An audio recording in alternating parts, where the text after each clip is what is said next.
The lizard brain is the reason you're afraid. The reason you don't do all the art you can. The reason you don't ship when you can. The lizard brain is the source of the resistance.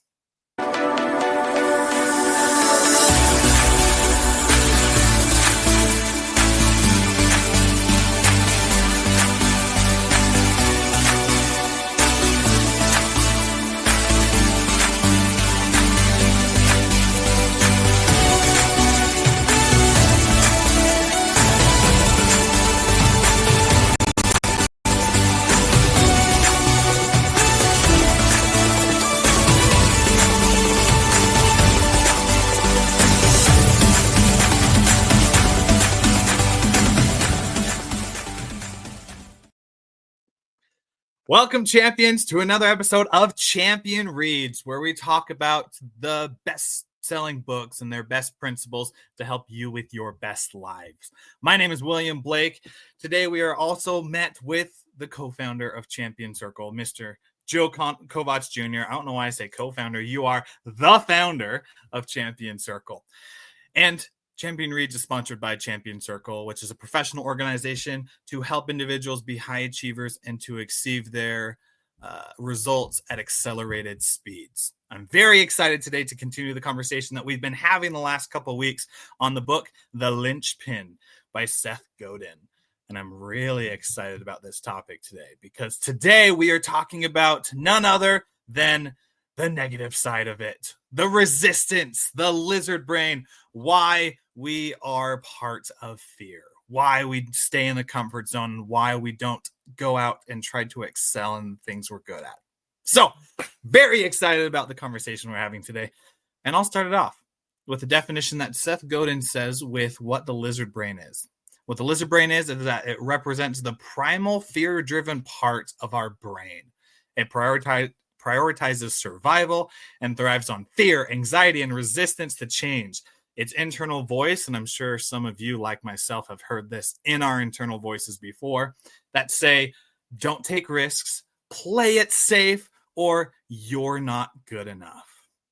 I can't tell you how many times during my entrepreneurial journey, as well as even in my childhood, that I heard these thoughts come into my mind.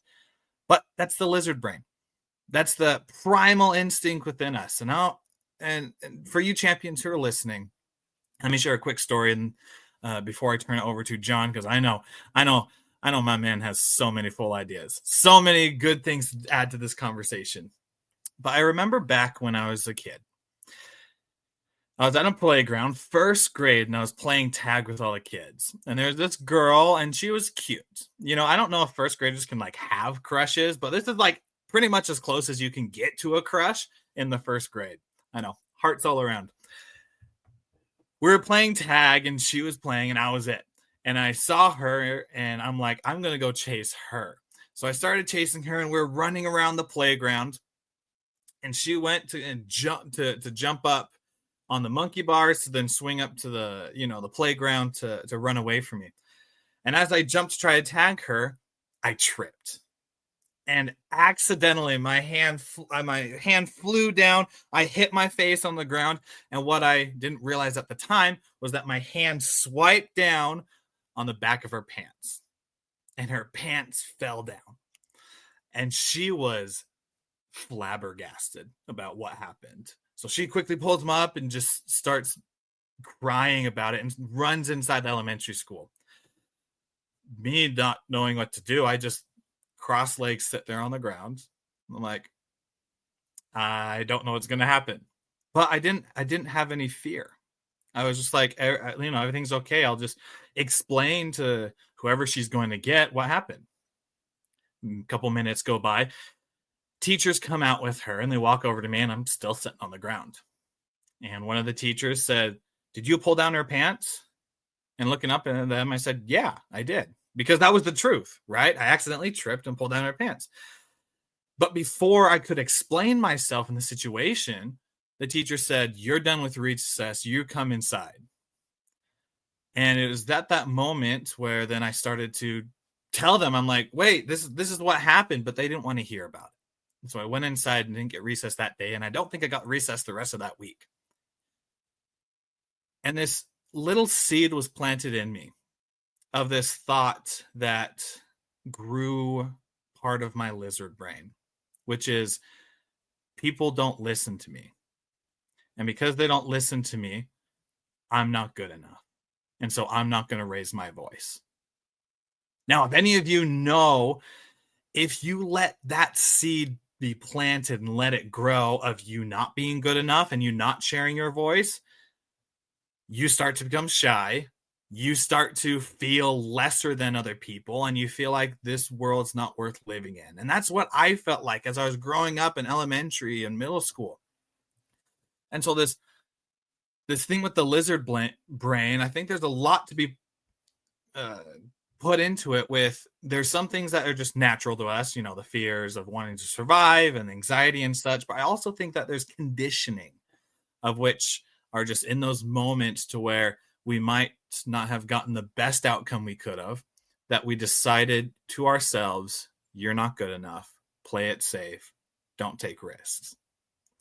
There's so many different things I'm going to turn it over to John to hear his thoughts and as we start this session. But for each of you who are out there, what's the lizard brain for you? John, I'll just ask you that as we go on. What's the lizard brain to you, and what has it done for your life? I love that you've begun this dropping bombs of knowledge and experiences, and thank you for sharing that story. And it's insane to me how deeply rooted all of the adult problems that we have are from playgrounds, and how our experiences as adolescents and children have truly embedded that belief or that fear, that thought, that knowledge, because it is something that it's something that has it's scientific. It gets into our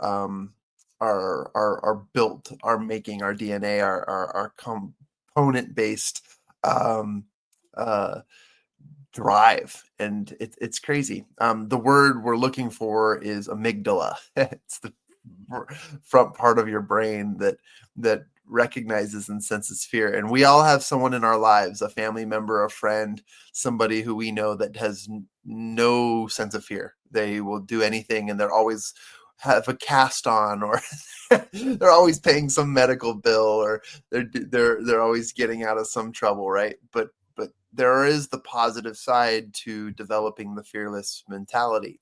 But I got to tell you, Willie, when it comes to lizard brain, the first time I ever heard that term was when I picked up this book. And I picked up this book as an assignment in one of my classes in my first semester of college.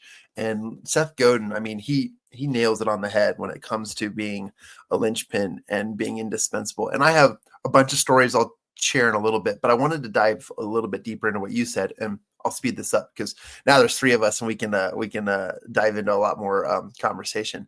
But I love your story because your story paints the picture of a kid who was taught the right thing to do, who was doing the right thing, but everyone else around them didn't understand. And because of that, you put A plus B equals C, right? You put one and one together, which allowed you to believe for the longest time that people don't listen and that you weren't important, or whatever the takeaway was. And that is something, if you think about, like, for those of you listening, if you think about lizard brain, the definition is pretty self-explanatory. But if it's a little hard to understand over the air here, just think of it as like a dog or a cat or one of your pets, right? If you think about, like, if your child burns their hand on the stove, are they going to touch the stove again? Maybe, maybe not, but it's a very quick reaction. If your dog or if your animal gets busted for doing their business in the house or on the carpet, and you let them know, it takes that discipline to sort of teach them, but we don't know what the other side is like. Maybe because of understanding, right, of communication, they don't understand what's being communicated to them. Therefore, they may or may not do the right thing next time they feel like they have to use the restroom inside the house, right? They may not tell you until it is ingrained in their brains what it is that they need to do, and they develop, and I'm going to say the word confidence, because the more confidence you build around doing the right thing, you don't even have to think about it. But the more fear you develop around doing the right thing, for example, a supervisor of mine used to just tell us every bad thing and every wrong thing that we used to do. So because they only communicated the wrong things, we were so fearful of doing the right things because we had no idea what was the one thing that kept them from yelling at us or coming down on us as a team. And so it's just so deeply rooted, and we could go into so much depth about this, but I just appreciate your story, and I appreciate the way that you orated that and told us, because it is something that we can work on, overcome, and develop. But it's also a deeply rooted piece that you have to recognize. And sometimes to get there, Willie, you have to go back and you have to live through the pain again. And I just see this, this cute little William boy who crosses his legs and he's like, well, I don't know, like what am I to do? And I wish the supervisors in that situation would have had the intuition to look into the situation and to do some digging and help understand, but they didn't. So that caused a lot of deeply rooted issues. And I have stories on stories to do so as well, but I want to yield my time to others. But the definition is really understandable. Just think of it in a very primal way, that A plus B equals C. It needs to be almost Neanderthal-like to understand this, because it is a very simple concept, but yet it's our lizard brain. It's our most primal and instinctive presence. Although we are an advanced civilization, we still are innate human beings that have fight or flight senses and all sorts of things that keep us alive and keep us functioning. And that's just the deal. That's just how it goes. Yeah, it's the resistance with it, right? It's the lizard brain is from the resistance that occurred to wherever thing happened with it, right? Ian, welcome on. Glad that you're here. I'd love to hear your discussion.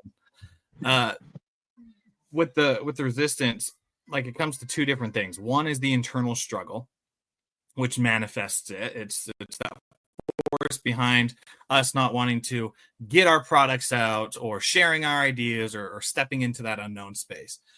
And then there's a second thing, which is like the externalizing resistance, which Godin goes well into explaining that it's recognizing the resistance as external to our true self. And that's what we need to do to be able to confront it. Like, it's not you that is scared. It is the situation that has bubbled up within you. It's that resistance. It's that lizard brain that has come up, that's created that, which is great, right? Not many people think of that as a great thing because it stops them from doing it. But I see it as a great thing, because when you have that resistance and you know about it, then you can change it, right? If you don't know about it, you're screwed. You're screwed for the rest of your life. But the moment you get to know about it, moment you understand that whatever happened in that moment, like for me as a kid, when the supervisors came, the teachers came and told me and said I couldn't go to recess anymore because they didn't listen to me. Now I'm able to go back in that moment. Now I'm able to show up for myself and be like, and be the superhero for my younger self, which then inside heals my internal child of saying, we don't need to be protected because we're not being attacked. You had this moment in the past that we can now start healing from and start walking towards the future. That's why that's why it's so great, because once we understand it, then we can start moving forward from it. Ian, I'd love to hear your thoughts. Yeah, I feel kind of bad. I missed the first part with your story, so I'm excited to go back and listen to that. But as we're talking, I kind of got an idea that there's like a line of understanding, and below that line is survival. That's the lizard brain. What do we need to do to survive? And above that line is our conscious mind saying, how can I progress? How can I get better? How can I do more? And I think I hear that in your story. The lizard brain is that survival instinct, fight or flight. What do we have to do? What do we have to do to appease our supervisor, to put food on the table? And all of that up to there is the lizard brain. But then we start to think about what's happening. And we look back on what the lizard brain told us, what it did for us, and say, okay, that got me here. Now let me take that next step. Let me build on that. Let me progress beyond the fight or flight to protect myself more, to build a better future, to create, to be artistic. So I think it's when we learn to cross over that line, to take that one step beyond lizard brain into Homo sapien, for lack of a better term, with that. I think is a key, and it's a hard step to take. Why do people? I had a lady that I worked with before. She worked a graveyard shift. I was a supervisor, younger years in the gas station. I managed it. She would drive almost an hour to work graveyard shift at a gas station. She passed 50 gas stations that she could have worked at on the way there. But she didn't want to change. She wanted that stability, that lizard brain saying, I know what I'm doing. I'm comfortable here. I don't want to change to a new boss, a new location. I'll drive 2 hours a day, spend $20 on gas to get here because it's safe. I'm protected, instead of taking that step over to that risk. And I think that's a lot of what Seth Godin says. You've got to take that step over beyond this, because this lady was a wonderful lady and 150% replaceable, if you don't do my math. She was not a linchpin. She could be replaced in an instant. But she wasn't willing to take the step to become irreplaceable, to become the linchpin, because she was rooted in the lizard brain. So I'll jump in and just add one quick thing. Thank you, Ian. I love that context to this too. And as I was diving into the book, you see my eyes on the screen going left and right. I'm looking at references. I'm looking up quotes. And I just love diving in and researching while we're talking about it, as well as, when we're actually reading the book. And, it truly is biological. He says that deep within your brain lies the amygdala, the lizard brain. It sets out to sabotage anything that feels threatening, risky, or generous. And I thought that was interesting, because generous, interesting. Like, you ever said the phrase out loud or in your mind or in your gut, like, sounds too good to be true, and you have that, like, that red flag that goes up when you have, that's your amygdala, and it's saying, this doesn't seem normal. This is out of your normal, I'm gonna sunbathe on this rock lizard brain, right? And it really starts to tell you things. And I've got to tell you, because I am a firm believer in the combination of both spiritual and science. And the reason why I say that is because deeply rooted in us is the spiritual side of, we are intuitive spiritual beings that is operating off of a definitive and divine upbringing. That's my belief system. And I know that, and I've grown up believing that. And, whether you do or you don't, it's okay. But I believe in this combination. And then there's this fact that we're talking about literally biology. We're talking about your chemical compounding, which is a DNA structure of how we've been developed. And Ian, I love that you brought up the word Homo sapiens. I've been actually dying to say it. You said it first. I'm glad you did, because my amygdala was saying, nah, I win. Read the room, John, not the room. And so you said it, and I was like, yes, I can say it now, which is funny, because there's a fantastic book. Not that I want to get away from this book. There's a fantastic book that I recommend reading every year, because it'll strengthen your belief in who you are as a human. It'll strengthen your belief in what you believe in. as a operating human. And the book's just called Sapiens. I'm forgetting the name of the author. It's like an 800-page book, though. So Audible is great. But if you read that book, and I read it at least once a year because it's a grounding experience to know where you've come from. Yes, you may have come from the primal, I forget which ape race or species we truly come from, but essentially there's just a lot of conversation around it, and they go into the science and they go into the biology and they go up to the makeup of it. It's just crazy how evolution has come along. So anyways, wrapping up my thought is, I love that you brought that up, and I love that I went through that amygdala experience, that lizard brain experience, as you said that, because I was afraid to bring it up and bring it in. But I think that this conversation deserves a little bit more resourcefulness to our listeners, because they should know that this is totally normal. This is natural. And hopefully all the experiences that we're sharing between the three of us, at least one of them is resonating, because you've probably experienced any one of these experiences in your life, and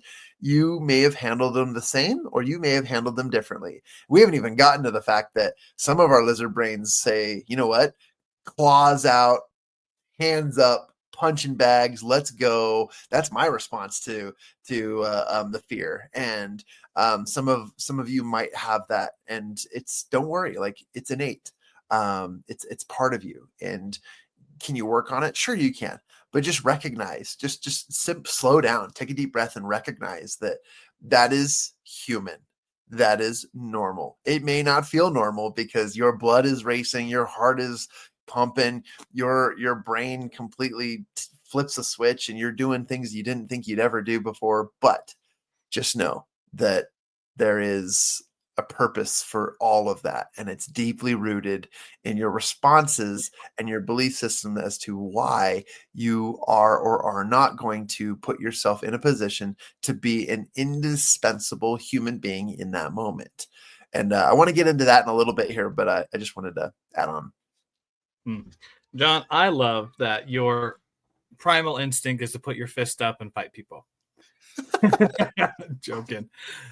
I am so glad that we're having this conversation, and you nailed it. We are humans. Each of us, we're not three people here discussing this because we know exactly what happens. Us three are perfect in what we're doing. We are all here because we are trying to overcome it. And as we overcome it, we want to share it with other people so that all of us can have these ideas go. There's not competition. It's cooperation. Each of us are cooperating with each other. Each of us, and there's another C word that I'm missing, but we're not in competition. We are here learning. We're here getting that third mind, the brain, as it says in Think and Grow Rich with Napoleon Hill. It's creating the individual thing that, as we go forward and as we are weak, as we make mistakes, and as we have that the resistance, that we can get past that lizard brain and actually push forward into what we're achieving. Because that's what this is all about. We're here to become champions, and we're working every day to become champions. And as we are going forward towards that, we each bounce ideas off each other to build that resilience to the resistance, because each of us need that resilience. And I think that with that resistance, three things come to my mind that I just want to quickly touch on, because there are three different ideas, and I'm sure we can have a whole conversation about it. But when it comes to creativity, when it comes to leadership, three things usually come up with the lizard brain. First one is the fear of failure or criticism. This is where that resistance thrives within us. And it's where we are feeling judged publicly or failing publicly, and it prevents us from moving forward. There's a second part of us seeking comfort over growth. So instead of wanting what is in the future, we are willing to give it up in order to be comfortable in the present, which hurts us later in the future, but we don't want the pain now. So we're willing to be comfortable now than to grow. And that stops us and sabotages us with leadership and creativity. And then the third thing is perfectionism as a mask. With that lizard brain, we create the excuse to delay action. and we become the perfectionist where things have to be perfect. And it's not even perfectionism because it's fake perfectionism. If you're actually a perfectionist, you take action to get to that perfection. But the fake perfectionist, and I'm with most people on this, is that what we do is that we try to make things perfect before we put it out, when it's the quantity of putting it out that helps us to get perfect. So those are 3 ideas that I want to share with you. And I love to hear each of your thoughts on that. But it boils down to, we are human beings. We are. I'll jump into there. As human beings, we are a social animal. We are pretty weak by ourselves. We don't have, except for John's got the claws. The rest of us don't necessarily have the claws to defend ourselves. We don't have the thick coats of fur to protect ourselves. We rely on the social atmosphere around us. We rely on other people. We rely on trade and craftsmen and people making tools and things for our very survival. So I think that innate fear we have, that lizard brain is saying, you can't afford to go outside of society because you're going to die if you don't have society around you, if you don't have your group, your tribe, your pack to protect you. So I think that's a lot of it. We're afraid to socially step outside because we're not very strong on our own. But yet, anyone who makes a change in the world has only done that when they have stepped outside, when they've become something different, when they've been able to move beyond what everyone else is doing. I love the story of the Buddha and his progression to his enlightenment. And you may know some of it, I'll do it really quick, but he was raised as a prince in luxury. And as a young adult, he traveled for the first time and saw sickness and pain and disease. And it hit him so much, he didn't know how the world could be like that. So he spent the next several years doing what everybody else did. He followed the aesthetics. He practiced fasting. He studied scriptures with other people. And he just followed what all of the other teachers did. And he became famous for being really good at what everybody else did. And if that was the end of the story, he would have been lost to history. But then he went and sat down under the banyan tree, if I remember correctly, and meditated and received this enlightenment and went out and started teaching people something different. And he was willing to go out and go against all of those people who were with him before, who now were turned against him. All of his old friends, his old teachers, put him down, discouraged him, told people not to listen to him. But he was willing to go beyond that. And I think that's our social animal wants that protection, that lizard brain. But at some point, we realize that this is not enlightenment, not to trivialize the Buddha and the term of enlightenment. But there's more to it. And when we say, I'm not satisfied with where I am, I can have more, whether it's intrinsically for me, whether it's more muscles in my arms. It's going to take working harder and doing a change, doing something different. So I think that's the beauty of being a human. It's so wonderful that we have this innate ability to protect ourselves, to get us to this level to be safe. But then we have this infinite ability to go beyond that and become anything we want to be.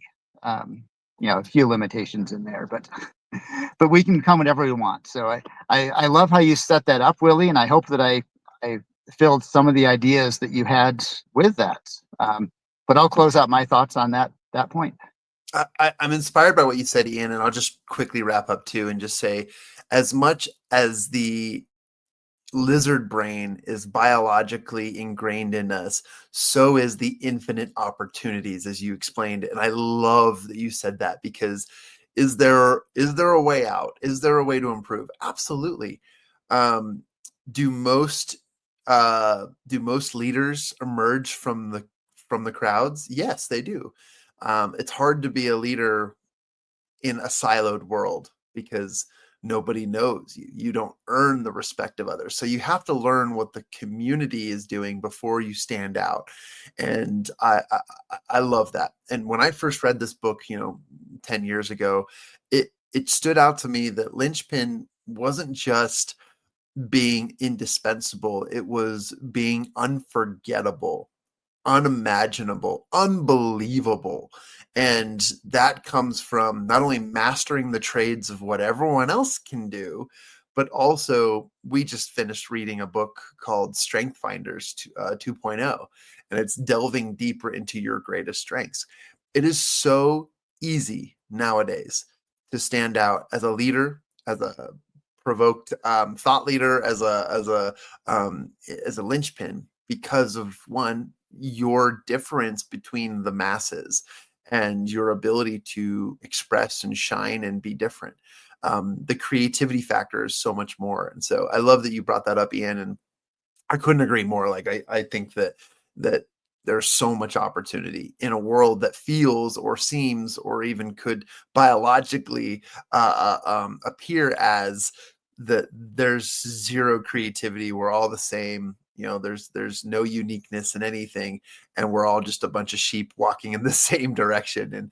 And that's not the case. You are more unique than you actually know. And being a linchpin is going to take a lot of effort, but it's inside you. It's literally right here. And all you've got to do is just embellish and dig deep and start to really exercise that inner you, which is so unique and awesome. And that's the answer to being, indispensable. It truly is just uncovering the leaves of fear, anxiety, resistance over our true selves. Like, over the years, we have put up walls, we've put up leaves over our true selves to hide it and protect it. And so becoming a linchpin, becoming indispensable isn't something that you have to go out and reach for. It's already inside of you. You just got to start picking up the leaves, start taking off the barriers, start breaking down those walls to get where you need to go. I'm grateful for this conversation that we've all been able to have. And that's been another great episode of Champion Reads. Champions, you are awesome. If you found inspiration in this episode, go ahead and subscribe to our podcast. You can find us on all the major podcasting platforms and even the small ones as well. As well as you can go to our website, mychampionscircle.com. There you'll be able to find the link to our podcast, links to our socials, and everything else going in the Champion Circle universe. And until next time, my friends, continue to be awesome, continue to be the champions in your lives, and always remember that you are innately a linchpin in your life. Just focus on your strengths, break down those barriers, and you can become indispensable. We'll see you on the next episode of Champion Reads.